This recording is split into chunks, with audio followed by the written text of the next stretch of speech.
పౌలు ఏమన్నాడు? మేము ఎటు పోయినా కూడా చదువు మాట. కొరింథీయులకు రాసిన 2వ పత్రిక 7వ అధ్యాయం 5వ మాట. ఏమొస్తున్నాయంట? కాదు కదా ఆశీర్వాదాలు కదా రావాల్సింది, దీవెనలు కదా రావాల్సింది, సుఖము, సంతోషము, ఆనందము, హ్యాపీనెస్ ఇవి కదా రావాల్సింది.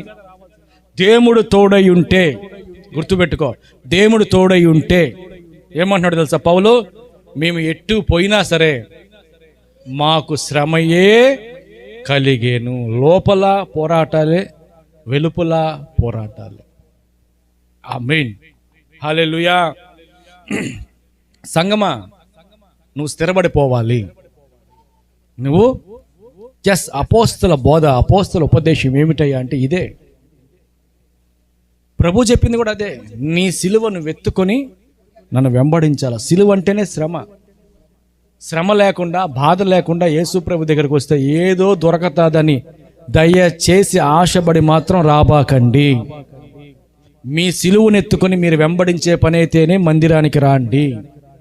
లేదు ఏదైనా టైంపాస్కి వస్తామయ్యా అంటే రండి. మీకే శ్రమ ఉండదు, మీకే బాధ ఉండదు. దేవుని ఎరిగిన వారమై ఉంటాము, కానీ ఆయనతో మాకు ఏ పొత్తు వద్దు అనుకునే వాళ్ళు రాండి. మీకు ఏ బాధ, ఏ శ్రమ ఉండదు. కానీ ఆయన కానీ ఒక్కసారి నీకు నేను తోడై ఉన్నాను అంటే మాత్రం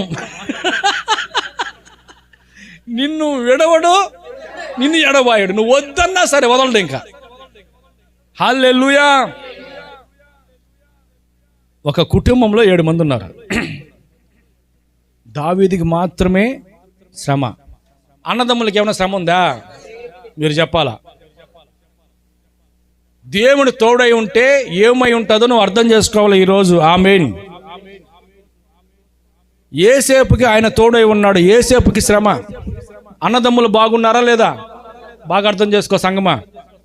నీ బంధువులు, నీ రక్త సంబంధులు, నీ అక్క చెల్లెళ్ళు, నీ అన్నదమ్ముళ్ళు, వాళ్ళేమో ఏ లోటు లేదు, నెలకు జీతం తెచ్చుకుంటున్నారు, సంతోషంగా ఉన్నారు, బాగున్నారు. వాళ్ళ బిడ్డలు వృద్ధిలోకి వస్తున్నారు, ర్యాంకులు వస్తున్నాయి, బాగున్నారు. కానీ నీవు నీ కుటుంబం మాత్రమే ఎందుకు ఎందుకు ఎందుకు?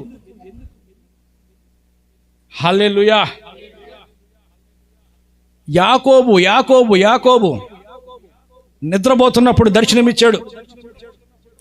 నువ్వు ఎక్కడికి పోయినా అక్కడికి నేను వస్తా, నీకు నేను తోడై ఉంటా అన్నాడంతే.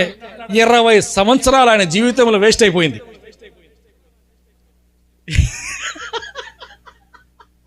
ఏమైపోయింది?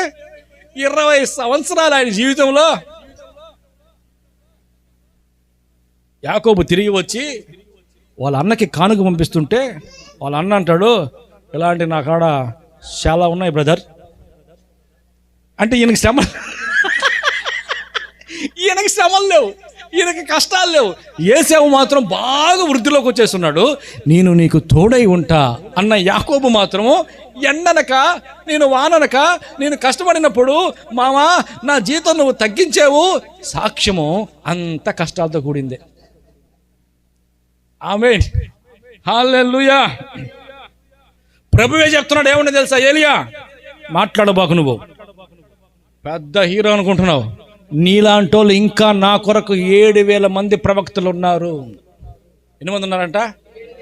7,000 మంది ఉన్నప్పుడు ఎట్టబోయారు నాయన? ఈయనకు మాత్రమే ఎందుకు నాయన బద్రీ వృక్షం కింద దాముకొని మరణ ప్రేక్షణ కలగబడాయి ఇంత మట్టుకు సాలు ప్రభు అని అంటున్నాడు. కురవాళ్ళంతా ఎట్టబోయారు? వాళ్ళకి శ్రమ ఉందా? యెజబెలు దగ్గర నుంచి వాళ్ళకి వార్నింగ్ ఉందా? ఈయనకి మాత్రమే ఎందుకో తెలుసా?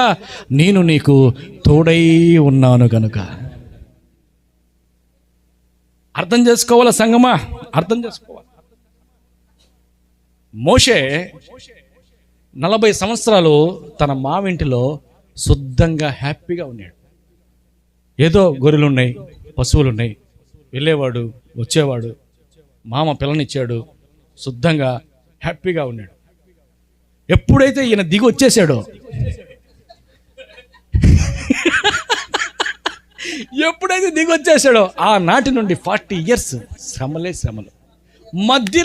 మధ్యలో దారి మార్గంలో తమ మామైన ఇత్రో మోషేని చూచుటకు వచ్చాడు. ఈయన మాత్రము శుద్ధంగా పుష్టిగా బాగున్నాడు. ఎవరు? మోషే మామైన ఇత్రో. మోషే శ్రమంతా చూశాడు. మోషే ఏంది బాధ? ఏంది నీకు బాధలు? వాళ్ళు ఉదయం నుంచి సాయం దాకా వాళ్ళ గొడవలు నువ్వు తీరస్తా ఉంటే నీ ఆరోగ్యం ఏమైపోద్ది? తిండి లేదు, టిఫిన్ లేదు, ఇదిగో నేను పోతున్నాను కదా, జాగ్రత్త నాయనా, నా కూతురు నువ్వు జాగ్రత్త నాయనా. మామకి కష్టాలు లేవు, మామకి బాధలు లేవు. దేవుడు ఎవరికైతే తోడై ఉంటాడో వాళ్ళకి అన్ని కష్టాలే. ఆమేన్. ఈ సంగతి తెలిసే యోనా తర్షీషుకి పారిపోయాడు. అక్కడికి పోయాడు. నినేవే పట్టణానికి బొమ్మంటే తర్షీషుకి ఏమంటాడు తెలుసా? నువ్వు ఇలాగా చేస్తావని నేను అక్కడ ఉన్నప్పుడే గ్రహించాను, నీ సంగతి నాకు బాగుగా తెలుసు. హల్లెలూయా. యోనాకు అర్థమైనట్టుగా నీకు నీ దేవుడి గురించి అర్థమైతే, శ్రమ ఉంది కదా, అప్పులు ఉన్నాయి కదా, రోగం ఉంది కదా, భర్త సమస్య ఉంది కదా, బిడ్డల సమస్య ఉంది కదా, పట్టించుకోబాకు. ఏం చెప్పాకు? దేవుడికి అప్పచెప్పాయి. ఎందుకంటే ఆయన తీయమంటే దాన్ని తీసేవాడు కాదు, దాన్ని అక్కడే పెట్టి నీ చేత గెలిపించే దేవుడై ఉన్నాడు. నువ్వు అంటావు ఈ సమస్యను తీసేయి, ఈ బాధను తీసేయి. తీయడు ఆయన. నీ దేవుడు అలా తీసేవాడు కాదు, దయచేసి అర్థం చేసుకో. అందువల్ల నువ్వు డిప్రెషన్లోకి వెళ్ళిపోతావు. అది నా బాధ. అది నీ కళ్ళ ఎదుట ఉంచే కొద్దీ నువ్వు డిప్రెషన్లోకి వెళ్ళిపోతావు. ఈయన వేస్ట్, ఈయన ఏం చెయ్యడు అనే కాడికి నువ్వు వెళ్ళిపోతావు. కానీ నీ దేవుడు అలాంటి దేవుడు కానే కాదు. వాళ్ళందరూ అలాగే ఉంటారు, పుష్టిగా ఉంటారు, బలంగా ఉంటారు. అయినా 52 రోజుల్లో ప్రాకారాన్ని కట్టించగలిగిన దేవుడై ఉన్నాడు మన దేవుడు. గట్టిగా హల్లెలూయా. సింహాల బోనులో పడవేసే దేవుడు మాత్రమే కాదు, సింహాల నోరులను ముయ్యించే దేవుడై ఉన్నాడు. అగ్నిలో పడవేసే దేవుడే కాదు, అగ్ని బలమును చల్లార్చే దేవుడై ఉన్నాడు. ఆమేన్. తలలు వంచండి, ప్రార్థన చేసుకుందాం.